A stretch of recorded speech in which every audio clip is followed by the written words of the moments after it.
여러분 안녕하십니까? 천호산 맹리학의 천호산입니다. 천호산 맹리학. 자, 오늘 이 시간에는 천호산 맹리학 공부하는 법. 자, 이러한 주제를 가지고 말씀을 드리도록 하겠습니다. 이것이 지금까지 기초 이론에서부터 중급반까지 열심히 해왔습니다. 자, 그래서 앞으로 고급반이 전개됩니다만은 고급반 공부를 하기 전에 꼭 알아야 될 그런 필요가 있기 때문에 그 내용에 대해서 말씀을 드리고 고급반 진행을 하도록 하겠습니다. 그래서 하나씩 꼭 알아야 될 그런 부분, 물론 전부 공부한 내용이 전부가 다 머릿속에 들어와서 뱅글뱅글 해야 될 그런 필요가 있습니다. 자, 그래서 그것을 하나씩 한번 짚어보도록 하겠습니다. 자, 천호산 맹리학 공부하는 법입니다. 그렇습니다. 그 첫 번째로 기초 이론에 충실해야 한다. 기초 이론 아주 대단히 중요한 그런 부분이 아닐 수가 없습니다. 그래서 기초 이론에 충실해야 되는데 제일 먼저 여러분요, 오행상생의 변화작용, 오행상생의 변화작용에 대해서 이것을 여러분 꼭 기억을 해야 될 그런 필요가 있습니다. 목생과 화생토, 토생금 하는 이 부분은 여러분 다 이해가 가는데 중요한 것이 뭐냐 되면 목생화는 아는데 여러분 목극화를 깜빡하고 지나갈 수가 있습니다. 목극화. 자, 이것이 무슨 소리냐? 그래서 목생화는 목생화지, 목극화는 또 뭐냐? 생전에 들어 보도 못한 그러한 말처럼 들릴 수가 있습니다. 그러나 공부를 했습니다. 이 부분이 했는데 이것이 어떤 의미냐 되면은 목생화는 그대로 목이 화를 생해 줄 수 있는 그러한 역할이죠. 그런데 이 목이 여러분 목이 너무 왕하고 강하다 보게 되면은 목생화 그 이치에서 오히려 그 화를 불을 끌 수밖에 없는 불을 꺼지게 하는 그런 경우가 발생한다는 겁니다. 이것이 어찌 보게 되면은 반생한다는 그러한 경우가 될 수가 있는데 자, 이것이 반생 반극의 의미를 알게 되게 되면 이것은 쉽게 이해가 갈 수가 있습니다. 물상론에서도 보게 되면 여러분요, 나무를 불은 약한데 나무를 큰 나무를 들어져 놓으면 그것이 불을 지필 수가 없습니다. 그런 것처럼 목이 목생화하는 것은 기본의 이치입니다만은 이 목이 많다 보면은 그러니까 많다라고 하는 의미는 왕하거나 목이 또 그 많거나 사주에 그렇게 되게 되면은 이 불은 오히려 생하는 것이 아니고 꺼지게 하는 그러한 경우가 된다. 그러한 말씀이 될 수가 있습니다. 화생토도 마찬가지입니다. 하극토를 알아야 될 그런 필요가 있습니다. 토생금도 마찬가지죠. 토생금은 근본에 대한 그 이치이고 토극금을 아셔야 된다. 그런 점입니다. 그래서 여러분 토생금 하는 것이 이것이 사실 토가 너무 많다 보게 되면 오히려 금은 이 많은 토에 매몰이 되는 그런 경우가 발생할 수 있기 때문에 이런 것을 잘 보고 판단을 해야만 사주를 잘 풀 수가 있는 겁니다. 다음을 보겠습니다. 그 두 번째로 오행상극의 변화작용입니다. 오행상극의 변화작용. 자, 여러분 목극토, 수극화, 금극목 이거 아무나 아는 겁니다. 그렇죠? 뭐 이거는 목은 토를 극하고 토는 수를 극하고 뭐 수는 또 화를 극하고 이런 것은 뭐 하루만 뭐 이거는 뭐 대반에 알 수가 있습니다. 자, 그런데 중요한 것이 앞서 말씀드린 것처럼 목극토를 아는데 토극목을 이것이 무슨 소리냐 할 수가 있습니다. 역시 같은 맥락에서 이해를 하시면 되는 겁니다. 이거 자체가 토극목 하는 것은 목으로부터 이 토는 극을 받습니다만은 오히려 토가 많으면 이 나무가 부러지는 이런 경우가 생깁니다. 그렇죠. 그래서 이 시골에 살아본 분들은 대부분의 이해를 할 수가 있습니다. 흙이 더 많아 버리면 오히려 그 땅에 묻혀있던 이러한 나무들이 오히려 상하는 그런 경우가 된다. 그런 내용이 되겠습니다. 수국화도 마찬가지죠. 하극수를 알아야 된단 말이에요. 하극수. 물론 물이 부를 겁니다. 그런데 1대1, 자, 수1, 화1이라면 이것은 여러분 그대로 꺼질 수가 있습니다. 그런데 화가 왕하면 오히려 물을 말라버리게 할 수가 있습니다. 이것이 바로 하극수지요. 그렇습니다. 그러면 금강목 하는 것도 역시 마찬가지죠. 금강목도 이 쇠붙이가 나무를 자를 수가 있고 어떤 경우든 간에 이 나무를 아주 따듬을 수가 있는 이러한 그 도구가 바로 금이 될 수가 있는데 목이 너무 크고 이 쇠붙이가 작다 보게 되면 이 목을 따듬어낼 수가 없습니다. 이런 것이 막 바로 목금하는 그러한 경우다. 이런 것을 이해를 하시면 여러분 이해를 못할 이유도 없습니다. 보면은 그것이 그 현실이기 때문에 모든 물상에서도 그렇게 작용을 하는 겁니다. 그래서 사주에서도 이것을 딱 봐가지고 이 사주에 물론 목이 많아서 오히려 금의 기운은 약하고 이렇게 금의 기운이 목으로부터 오히려 역으로 극을 받는 현상이네 라고를 할 수 있다는 이야기죠. 이게 그렇습니다. 그래서 그 다음을 보겠습니다. 두 번째로요, 십간십이지를 이해를 해야 됩니다. 십간십이지 여러분 이것은 뭐 기본이죠. 그래서 공부를 다 했습니다만은 십간의 속성, 자 여러분 십간의 속성, 십이지의 속성도 알아야 되겠죠. 그래서 십천간의 속성을 갖다가 여러분요 확실하게 이것은 알고 가야 될 그런 필요가 있습니다. 목은 무엇이며, 자 목은 기운은 무엇이고 목의 질은 뭐냐 이 말이죠. 그냥 단순하게 그냥 그 나무로 보면은 거기에서 답이 안 나온다는 겁니다. 이게 그래서 목을 물론 나무에서 목의 기운을 최고로 가까이 찾을 수 있는 찾기는 쉽습니다만은 단순하게 딱 나무로만 보게 되면 답을 얻을 수가 없는 거예요. 그 나무의 기운, 기질 이것을 아셔야 된다. 그런 내용입니다. 그래서 십천간의 속성을 알아야 되고 역시 마찬가지로 십이지의 속성을 알아야 될 그런 필요가 있는 겁니다. 그 세 번째로 여러분요 사주와 24절기를 이해를 해야 되겠죠. 그렇습니다. 그래서 이걸 이해를 못하면은 사주 공부한다라고 하면 안 되겠죠. 그렇게 되면은 그렇습니다. 정월달이 입춘부터 시작이죠. 그래서 즉 1월이 정월이죠. 정월 입춘부터 12월, 자 12월 소환대한 대한까지 이렇게 24절우가 있기 때문에 이것을 확실하게 알아야 될 그런 필요가 있습니다.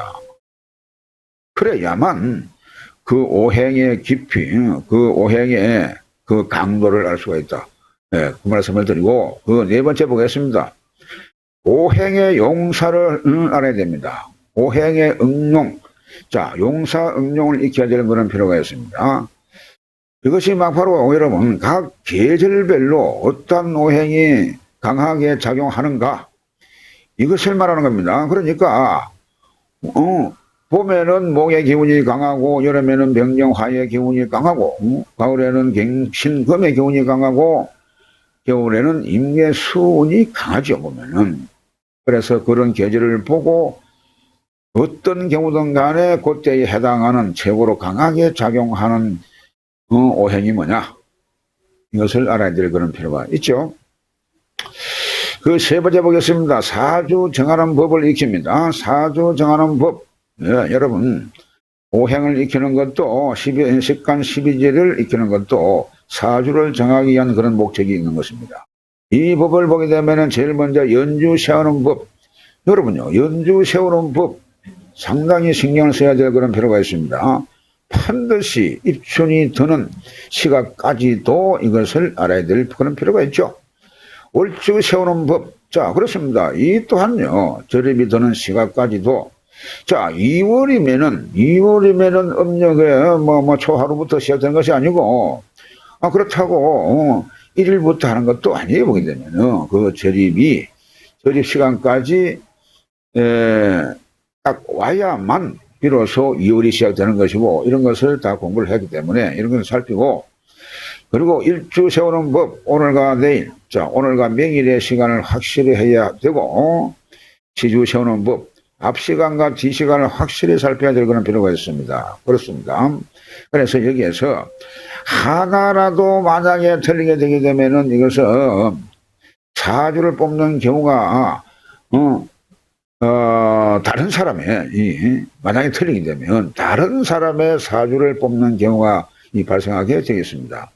자, 그래서 실컷 나는 잘 한다고 했습니다만은 결국 이 원칙을 지키지 못하면 다른 사람의 사주를 뽑아놓고 설명하면은 맞을 수가 없겠죠. 그렇습니다. 이런 것이 조심을 해야 되고 반드시 익혀야 될 그런 부분이 될 수가 있습니다. 2번 쳐다보겠습니다. 천간과 지지의 합충 관계를 살펴야 됩니다. 천간과 지지의 합과 충관계 그렇습니다. 자, 천간에 5합이 있죠. 그렇습니다. 각기 합이 있고 을갱이 합이고 병신이 합이고 정임이 합이고 무게가 합입니다. 자, 그래서 이런 것들이 합하면은 다른 오행으로 변하죠.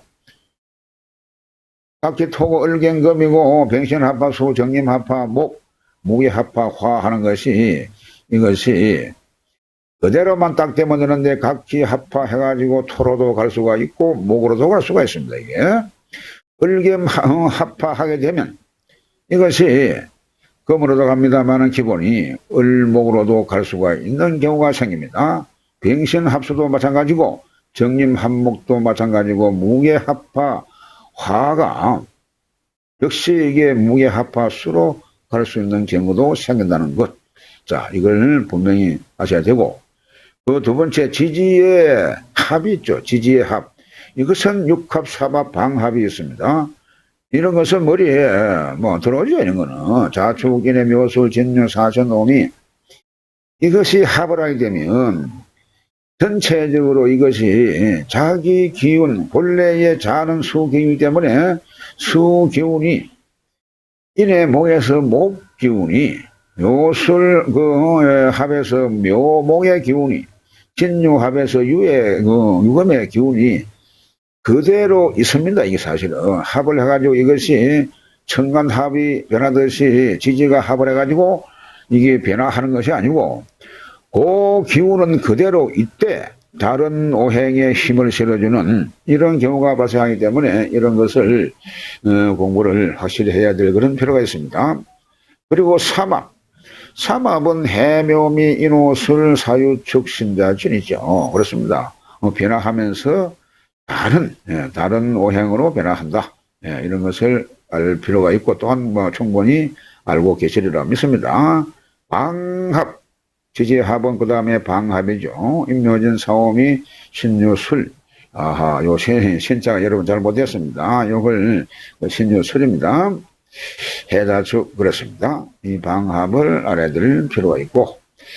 자, 다섯 번째 넘어가서 신강신약입니다. 신강신약 아주 중요하지 보게 되면 이 신강신약은 20년을 공부를 해도 신강신약을 이게 구분하기가 힘든 경우도 생깁니다. 그렇기 때문에 신강신약만 알게 되면은 그 사람의 신수라든지 이런 것이 흥망성쇠를 매번에 알 수가 있죠. 그렇습니다. 그래서 뒤에 공부할 용심만 갖다 붙이게 되면은 고급반에서 공부할 용심만 신강신약을 알고 갖다 붙이게 되면은 바로 신수를 볼 수 있는 그런 답을 얻을 수가 있는 겁니다. 그래서 첫 번째 십천간의 통건로를 알아야 됩니다. 십천간의 통건로. 십천간은 십간이죠. 십간이 이것이 가벌이 지금 목인데 인묘절에 최고로 강하죠. 병정은 사오미 하왕절에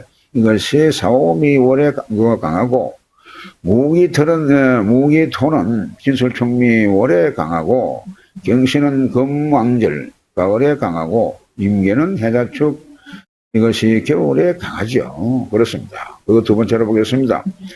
십이지장간을 이해를 해야 됩니다. 십이지장간.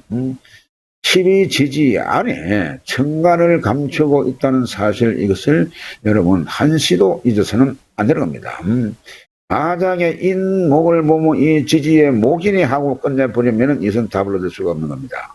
그 목 안에는, 지지 목 안에는 인묘가 있는데, 자, 그래서 인묘 안에 그러면 인중에는 무병갑이 있단 말이죠. 그래서 무토가 있고 병화가 있고 또한 간목이 있죠. 그래서 여기종기, 정기신, 이렇게 세 개의 신을 나누기도 하죠. 상당히 이런 부분이 처음에 이해가 잘 안 되고 머릿속에 잘 안 들어옵니다. 자, 그래도 하다 보면 머릿속에 어느 순간 탁 들어와서 장착이 되게끔 되어 있습니다. 인묘제는 봄이고 사오미는 여름이고 신유수는 가을이고 해자축에는 이것이 겨울철이죠. 그래서 인중의 무병갑, 묘중의 가벌, 진중, 을개무, 사중의 무, 경, 병, 오미의 병기정, 오의 병기정, 미중의 정을기. 자, 신유설에는, 자, 신중에는 이것이 무, 임, 경이 있죠. 유중에는 경신이 있고 술중에는 신정무, 해중에 무갑임이 있습니다. 자중에는 임계가 있고 축중에는 기신기가 있단 말이죠. 이런 것을 여러분 둘둘 아주 딱 보면은 축중에 기신기, 술중에 신정무, 이런 게 그냥 바로 같이 봐야 돼요. 같이. 그 밖으로 보이는 그것만 보는 것이 아니고 안에 있는 것까지 같은 눈으로 봐라. 그런 내용이 되겠습니다. 자, 그 다음에 육신. 자, 십신이라고 하죠. 육신을 이해를 해야 될 그런 필요가 있습니다. 과연 십신이란 게 뭔가? 십신이 바로 이것이 육신이죠. 그래서 십신의 관계, 생각 관계를 익혀야 될 그런 필요가 있습니다. 십신의 생각 관계. 무슨 말이냐? 비견급제가 많으면 재성을 칩니다. 그렇죠? 비견급제는 재성을 치기 때문에 비견급제가 많으면은 이것은 재물에 손실이 올 수가 있고, 재물에, 그 대한 상당히 어려움이, 재물을 구하기가 어려울 수 있는, 삶이 어려울 수 있는 그러한 경우가 되는 겁니다. 그래서 이게 재성이 사주에 왕하면은 반드시 인성을 치게끔 되어 있는데, 또 재성이 많아가지고 이것이 재물이 많은 것이 아니고, 재성이 많다 보게 되면은 인성을 극하다 보니까 학문성을 극하는 그런 경우가 되는 것이죠. 그래서 학문성이 그걸 받아보게 되면은 공부를 다 마칠 수 없는 그런 경우가 됩니다. 그래서 십신의 생각관계를 익힌다. 그 세 번째로 십신의 작용과 역할, 과연 그러면은 상관은 어떤 작용을 하고 어떤 역할을 하는 건지. 상관은 여러분 관성을 극하죠. 그러다 보니까 상할 상자에다가 뱃설 관자입니다. 뱃설인 관성을 상하게 하기 때문에 상관, 자, 이렇게 이름이 붙여졌다라고 하는 겁니다. 그래서 이것이 과연 나쁜 짓만 하느냐? 관성을 극하기 때문에 나쁜 놈이라고 취급을 받는데 과연 이것이 나쁜 짓만 하느냐? 그것이 아니다는 겁니다. 그러면은. 그래서 그렇게 이름을 가지고 있다고 하더라도 과연 이 작용과 역할이 어떤 것인지, 이것은 상관뿐만이 아니고 비견급제, 식신상관, 편제정제, 병관정관, 편인정인 전체 십신의 그 작용과 역할을 알아야 될 그런 필요가 있는 겁니다. 여러분, 이거 열심히 익혀가지고 다음에 고등반 들어가기 전까지는 알아야 될 그런 필요가 있기 때문에, 고등반 올라가면, 즉 고급반 올라가게 되면은 이런 것을 다시 재토론하기가 어렵기 때문에 열심히 공부하셔서 익혀야 될 그런 필요가 있습니다.